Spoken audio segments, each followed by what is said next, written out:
great blessing. And I testified that Muhammad sallallahu alaihi wasallam is his servant, his messenger, who has brought Islamic error to this world. Until now, inshallah, Islamic civilization is stronger than ever.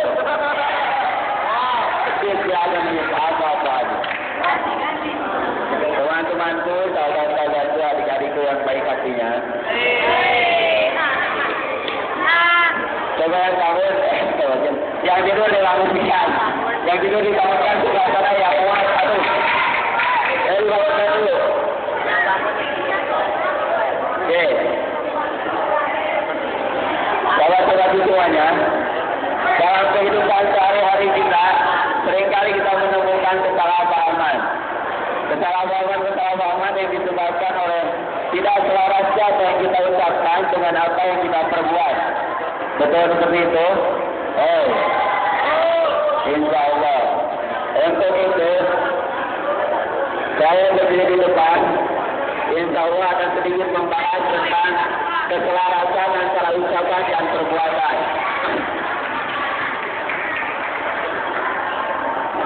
Oke. Kalau dalam pepatah Jawa sering disebutkan ajining diri, anak ketaling hati. Yang maksudnya seseorang dihargai dari cara dia menjaga lisannya. Dalam bahasa Arab pepatah, salamatul insani fikir bil lisani. Selamatnya seseorang ditentukan oleh ucapannya. Di dalam bahasa Indonesia pepatah, mulutmu harimaumu. Setidaknya kita harus menjaga mulut kita supaya tidak mencelakakan kita dan orang lain. Betul seperti itu. Insya Allah. Kemudian, yang tidur dibangunkan.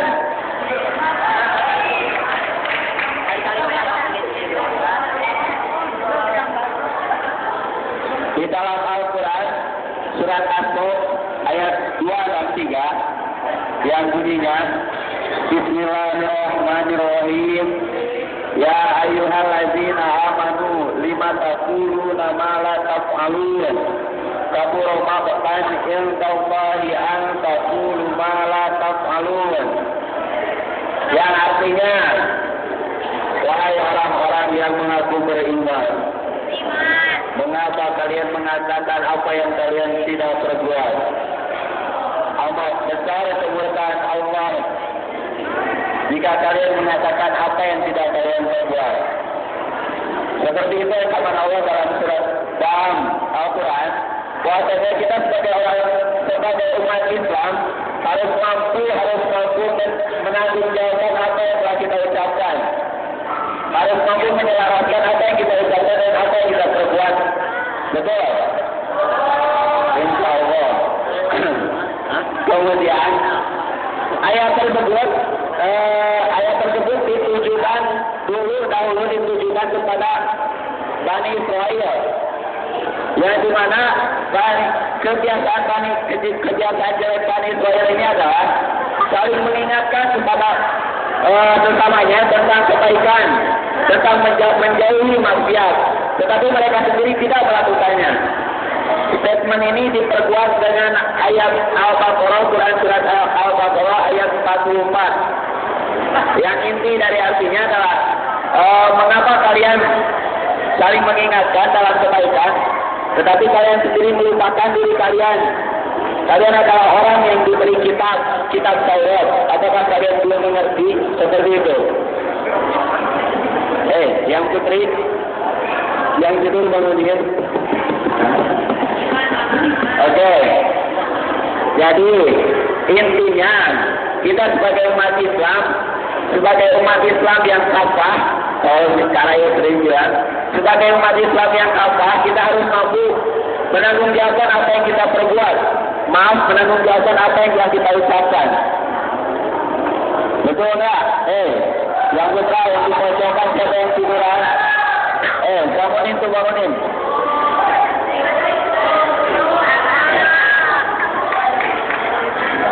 Oke. Kemudian Kalau contohnya dalam urusan sehari-hari, gak usah kita ambil jauh. Kalau di kehidupan kita, seumuran kita, biasanya tentang percintaan, betul? Kita bertukar-tukarkan cinta kepada pasangan kita, contohnya.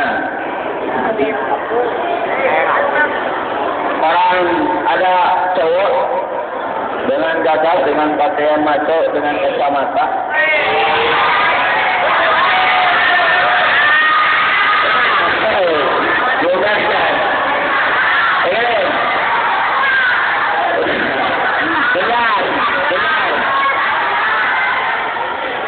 Contoh cakapnya seperti apa? Contohnya, wahai cintaku, aku mencintaimu. Kalau kamu tidak percaya, telah dadaku akan kucapi gunung, akan ku keringkan lautan. Itu bohong, jangan dipercaya. Orang-orang yang seperti itu biasanya hanya bisa mengucapkan di mulut. Jadi kalau ada wajah putri-putri, hati-hati kalau ada saya yang bilang seperti itu, kecuali yang di depan, insya Allah.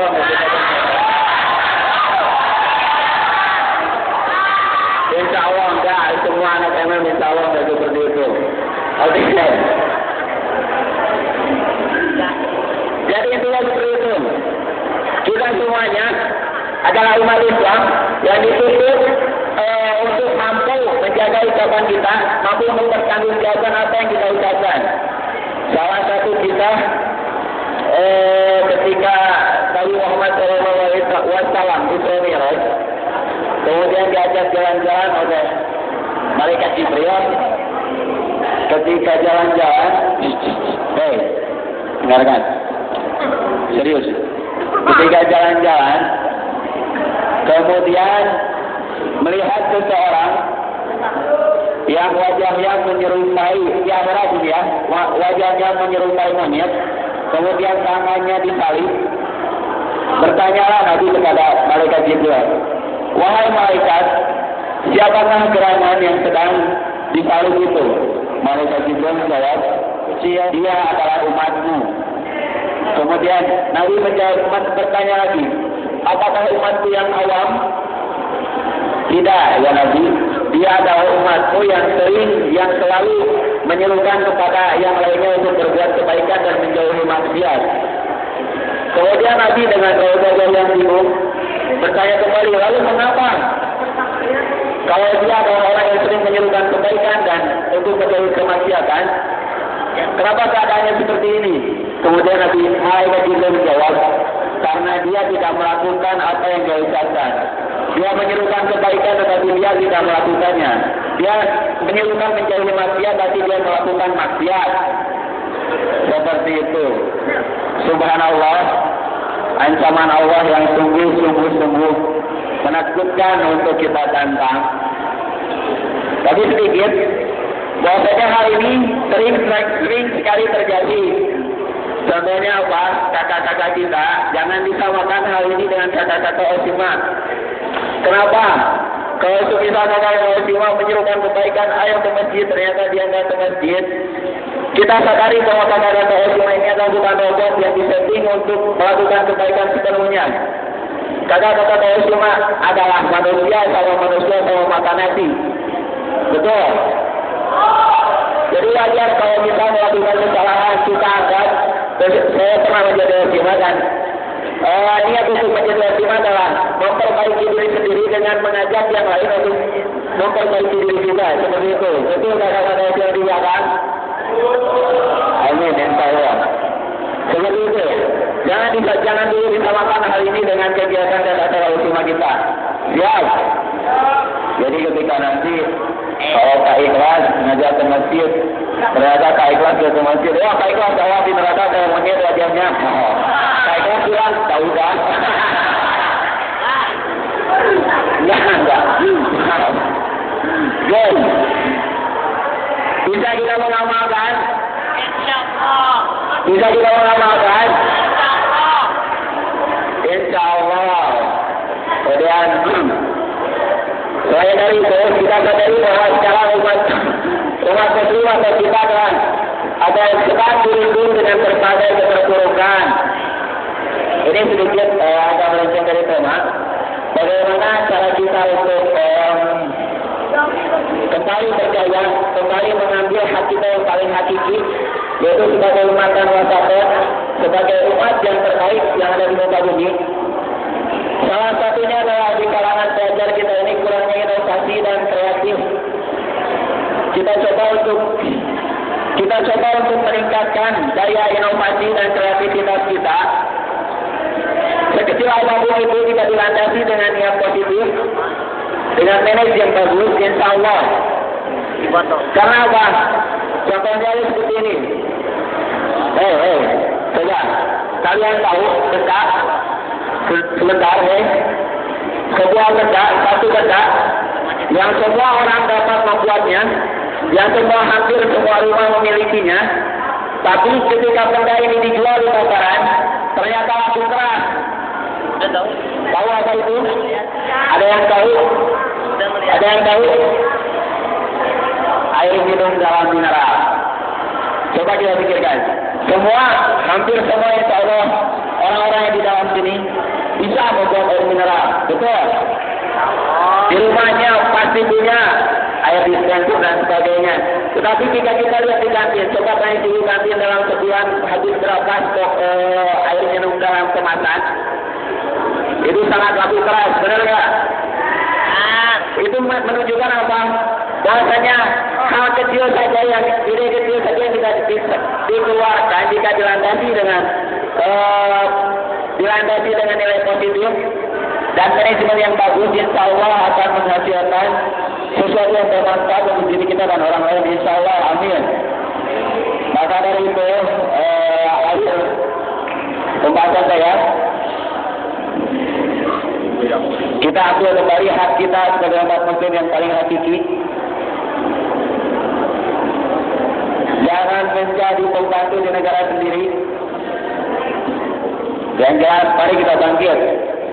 Insya Allah, sekali takbir ya. Siap semuanya. Takbir. Allahu Akbar. Bismillahirrahmanirrahim.